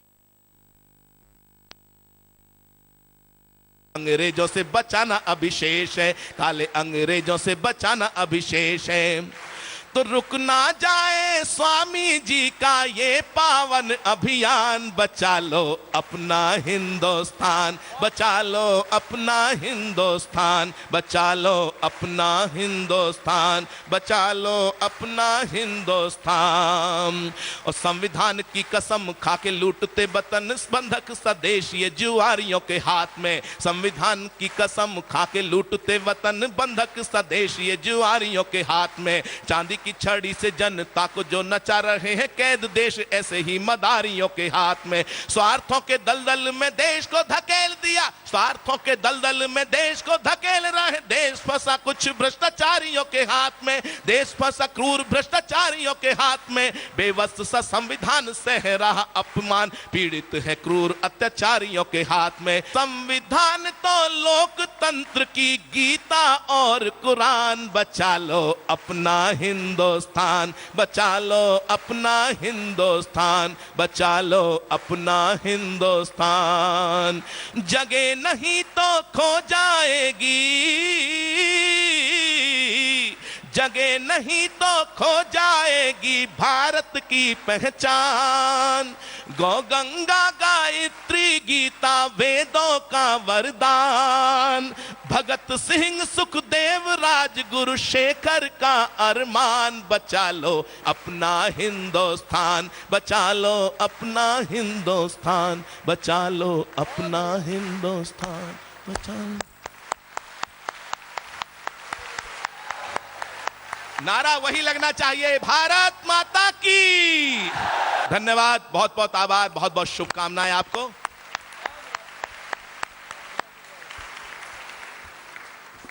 बहुत बहुत आशीष हमारे भाई गजेंद्र सोलंकी जी को, और सबके दिलों में वो जोश, वो जज्बा, वो शौर्य, वो पराक्रम और ऊर्जा का उन्होंने संचार किया, और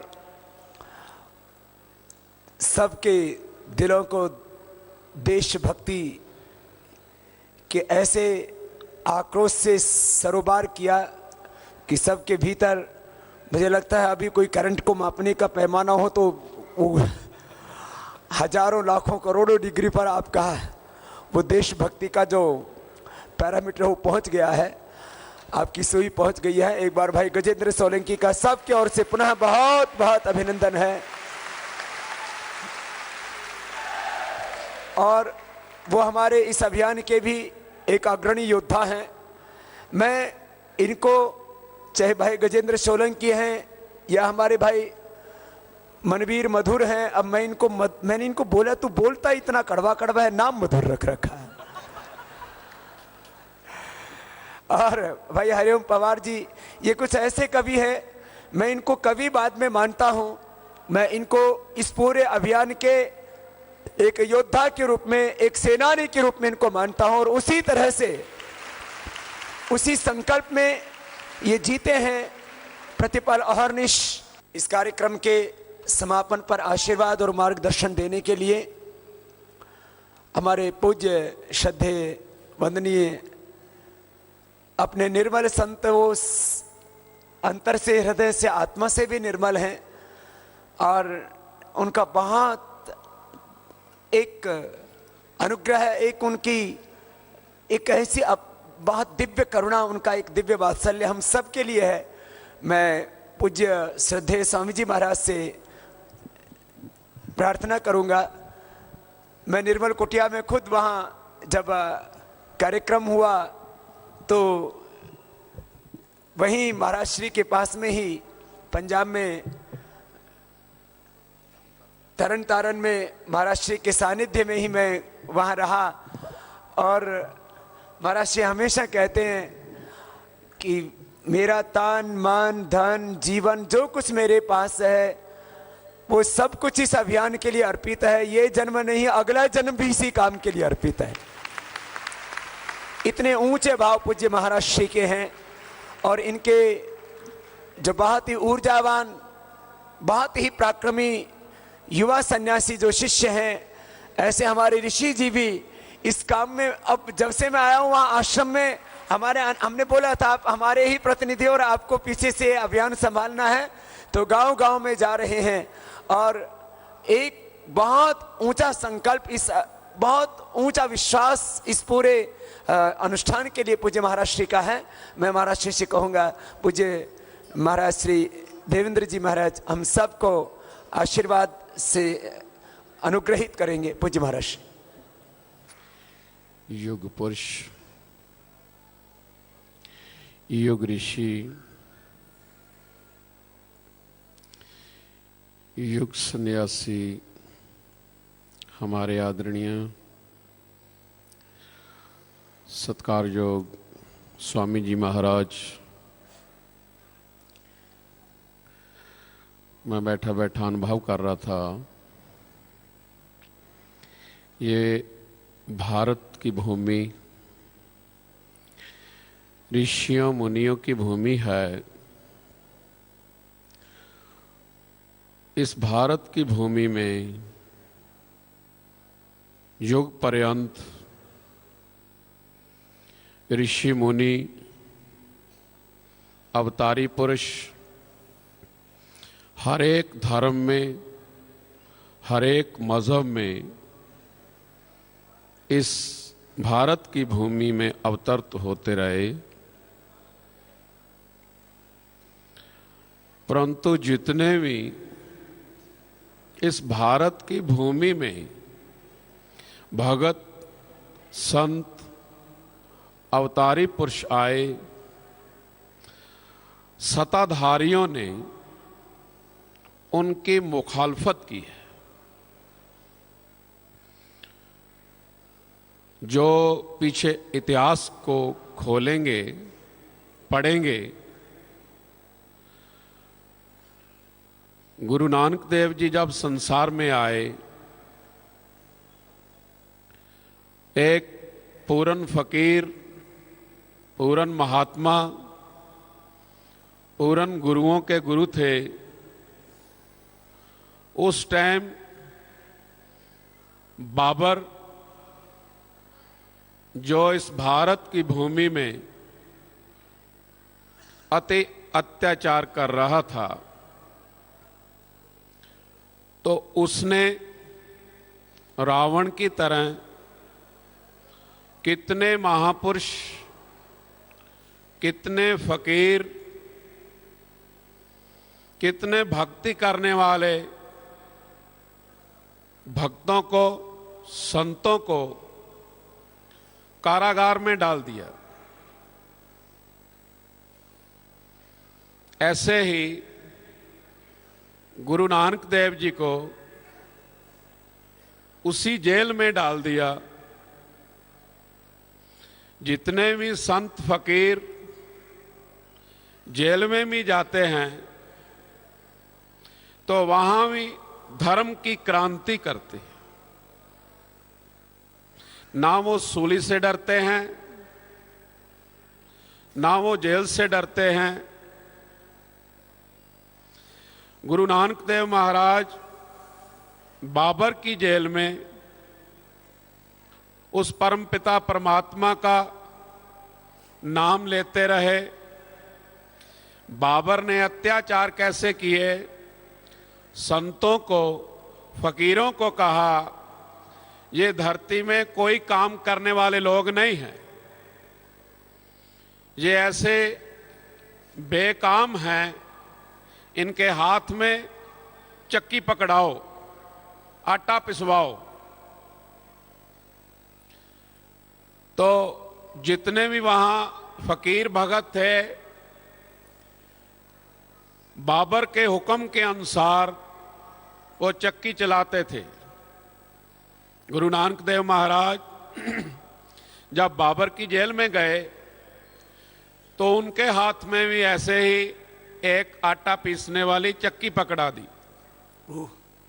तो गुरु नानक देव महाराज उस चक्की को हाथ रख करके सबको एक ऐलान करने लगे, एक पैगाम देने लगे, भाई जितने भी यहां बाबर की जेल में हो, सभी उस भगवान का नाम लो, सत्कर्तार सत्कर्तार सत्कर्तार करो।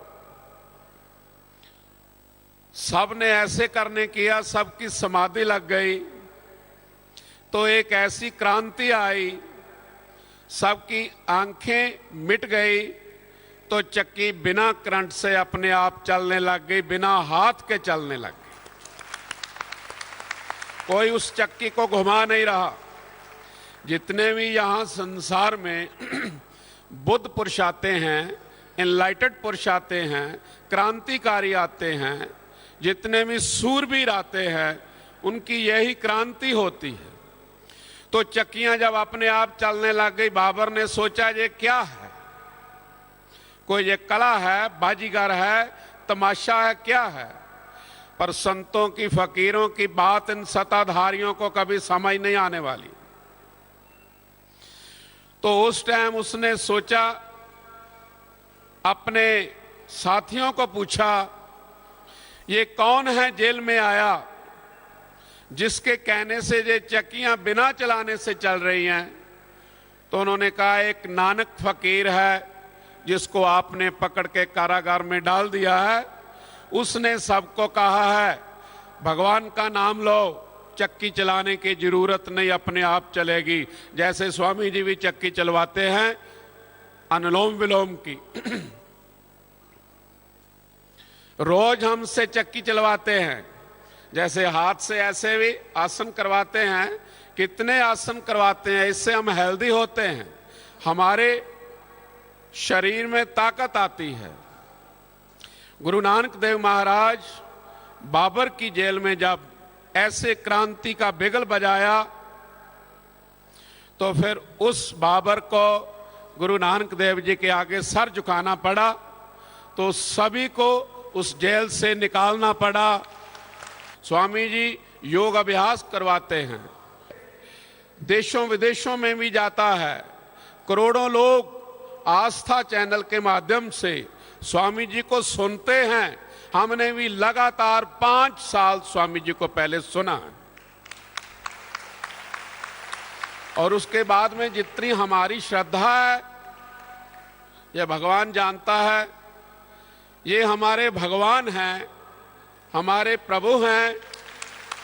हम इस देश में भी, अमेरिका, कनाडा, सभी कंट्रियों में घूमते हैं, और जितना इस हिंदुस्तान, इस भारत भूमि में जब हम चलते हैं, जितना यहाँ अन्याय हो रहा है, जितना यहाँ किसी तरह की व्यवस्था अच्छी नहीं है, सब कुछ नेस्त तो नाबूद कर दिया गया है। इसलिए स्वामी जी को ये बिगल बजाना पड़ा है, एक सन्यासी को ये बिगल बजाना पड़ा है। इसलिए जो स्वामी जी कहते हैं उसको हमने सुनना भी है, और सुनने के बाद उसके ऊपर चलना भी है। तो हमको खून खून का कतरा कतरा भी देना पड़ेगा, तो भी पीछे नहीं हमने हटना है। ओम शांति शांति शांति।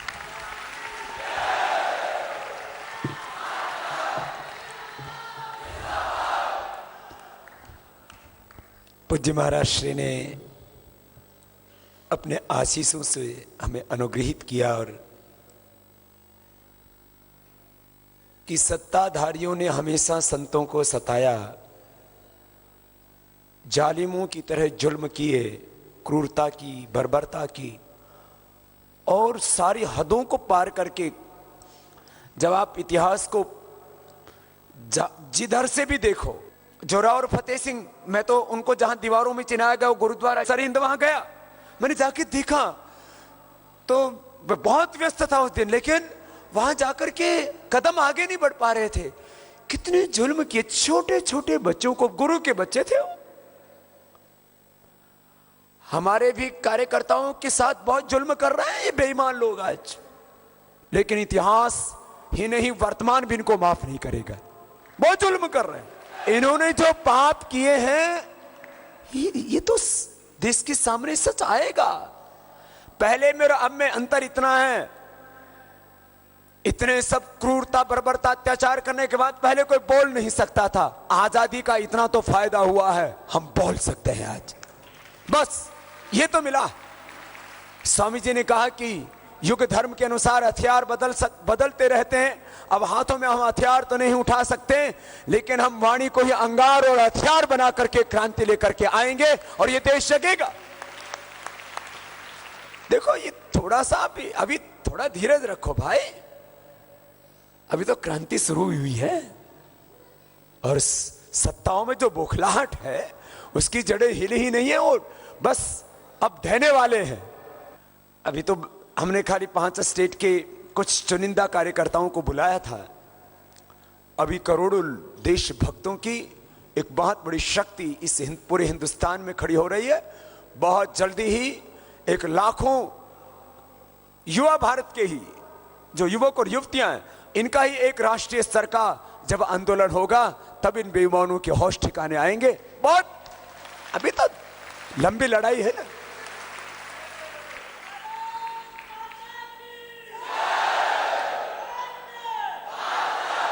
तो इस लंबे संघर्ष के लिए आप सब तैयार हो रहे हैं। सब हमारे महापुरुषों ने सच के रास्ते पर चलने की कीमत चुकाई है। सत्य हमेशा जीतता है और पाप झूठ पराजित होता है। मैं आप सब को फिर से प्रणाम करते हुए आगे बढ़ेंगे और